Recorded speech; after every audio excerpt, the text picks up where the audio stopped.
Hi friends, ಎಲ್ಲರಿಗೂ ನಮಸ್ಕಾರ. IPL 2024 ಆಕ್ಷನ್ನಲ್ಲಿ ನಮ್ಮ RCB ತಂಡವು ಇಲ್ಲಿಯವರೆಗೂ ಕೇವಲ 2 ಆಟಗಾರರನ್ನು ಖರೀದಿ ಮಾಡಿದ್ದಾರೆ.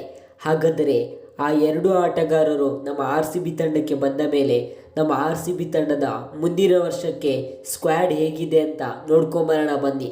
ಮೊದಲನೇದಾಗಿ ನಮ್ಮ RCB ತಂಡವು ಇವತ್ತಿನ ಆ್ಯಕ್ಷನ್ನಲ್ಲಿ ಯಶ್ ದಯಾಳ್ ಅವರನ್ನು ಬರೋಬ್ಬರಿಯಾಗಿ 5 ಕೋಟಿಗೆ ಖರೀದಿ ಮಾಡಿದ್ದಾರೆ.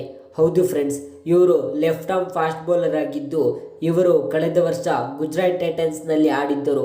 ಅದೇ ನಿಮಗೆಲ್ಲರಿಗೂ ಗೊತ್ತೇ ಇರುತ್ತದೆ. ರಿಂಕು ಸಿಂಗ್ ಅವರು ಇವರಿಗೆ ಕೊನೆ ಓವರ್ನಲ್ಲಿ 30 ರನ್ಗಳನ್ನು ಜಚ್ಚಿ KKRಗೆ ಮ್ಯಾಚನ್ನು ಗೆಲ್ಲಿಸಿಕೊಟ್ಟಿದ್ದರು. ಈಗ ಅದೇ ಯಶ್ ದಯಾಳ್ ಅವರನ್ನು ನಮ್ಮ RCB ತಂಡವು ಬರೋಬ್ಬರಿಯಾಗಿ 5 ಕೋಟಿ ಕೊಟ್ಟು ಖರೀದಿ ಮಾಡಿದ್ದಾರೆ ಅಂತ ಹೇಳ್ಬೋದು. ಇದು ನೋಡುವುದಾದರೆ ಒಂದು ದೊಡ್ಡ ಮಿಸ್ಟೇಕ್ ಆಗಿದೆ ಅಂತ ಹೇಳ್ಬೋದು. ಯಾಕಂದರೆ ಇವರು ಚಿನ್ನಸ್ವಾಮಿಯಲ್ಲಿ ಆಡುತ್ತಿರುವ ಕಾರಣ ಅಂತಹ ಗುಜರಾತ್ ಟೈಟನ್ಸ್ ಮೈದಾನದಲ್ಲೇ ಇವರು 6 ಸಿಕ್ಸನ್ನು ಹೊಡೆಸ್ಕೊಂಡಿದ್ರು. ಇನ್ನು ಚಿಕ್ಕ ಗ್ರೌಂಡ್ನಲ್ಲಿ ಇವರ ಬೌಲಿಂಗಿಗೆ ಇನ್ನೂ ಜಾಸ್ತಿನೇ ರನ್ಸ್ಗಳು ಕೊಡ್ಬೋದು ಅಂತ ಅನ್ನಿಸ್ತಾ ಇದೆ.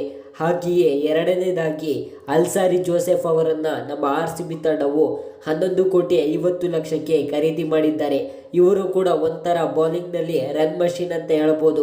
ಇನ್ನು ಇತ್ತೀಚೆಗೆ ನಡೆಯುತ್ತಿರುವ ವೆಸ್ಟ್ ಇಂಡೀಸ್ ಮತ್ತು ಇಂಗ್ಲೆಂಡ್ನ T20 ಸರಣಿಯಲ್ಲಿ ಅಲ್ಸಾರಿ ಜೋಸೆಫ್ ಅವರು 3 ಮ್ಯಾಚ್ನಲ್ಲೂ ಸಹ 11ಕ್ಕಿಂತ ರನ್ ರೇಟ್ನ ಮೂಲಕ ರನ್ಸನ್ನು ಇಂಗ್ಲೆಂಡ್ ವಿರುದ್ಧ ಕೊಟ್ಟಿದ್ದಾರೆ ಅಂತ ಹೇಳ್ಬೋದು. 3 ಮ್ಯಾಚ್ನಲ್ಲೂ 1 ವಿಕೆಟ್ ಕೂಡ ಪಡೆದುಕೊಂಡಿಲ್ಲ.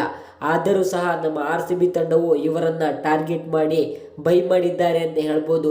ಈಗ ನಮ್ಮ RCB ತಂಡಕ್ಕೆ ಇವರಿಬ್ಬರು ಸಹ ಬಂದಿರುವುದು ಒಂಥರ ಡಿಸ್ಅಡ್ವಾಂಟೇಜ್ ಆಗಿದೆ ಅಂತ ಹೇಳ್ಬೋದು.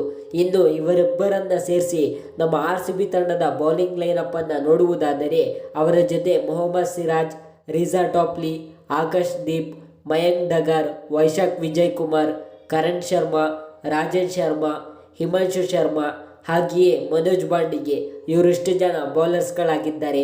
ಇನ್ನು ಅವರ ಜೊತೆ Cameron Green, Glenn Maxwell, Mahipal Lomror, Will Jacks, Dinesh Karthik, Suyash Prabhudessai, Anuj Rawat, Virat Kohli, Rajat Patidar ಹಾಗೆಯೇ ಫಾಫ್ ಡು ಪ್ಲೆಸಿ ಇನ್ನು ಇವರಿಷ್ಟು ಜನ ಬ್ಯಾಟ್ಸ್ಮನ್ಗಳಾಗಿದ್ದಾರೆ. ಇದಿಷ್ಟು ನಮ್ಮ RCBಯ ಮುಂದಿನ ವರ್ಷಕ್ಕೆ ಸ್ಕ್ವಾಡ್ ಆಗಿದೆ ಅಂತ ಹೇಳ್ಬೋದು. ಹಾಗಾದರೆ ನಿಮ್ಮ ಪ್ರಕಾರ ನಮ್ಮ RCBಯ ಈ ಸ್ಕ್ವಾಡ್ ನೋಡುತ್ತಿದ್ದರೆ ಮುಂದಿನ ವರ್ಷದಲ್ಲಿ ಹೇಗೆ ಕಾಂಪೀಟ್ ಮಾಡ್ಬೋದು ಮತ್ತು ಪ್ಲೇ ಆಫ್ಗೆ ತಲುಪುತ್ತಿದೆಯೋ ಇಲ್ವೋ ಅಂತ ಕಮೆಂಟ್ನಲ್ಲಿ ತಿಳಿಸಿ.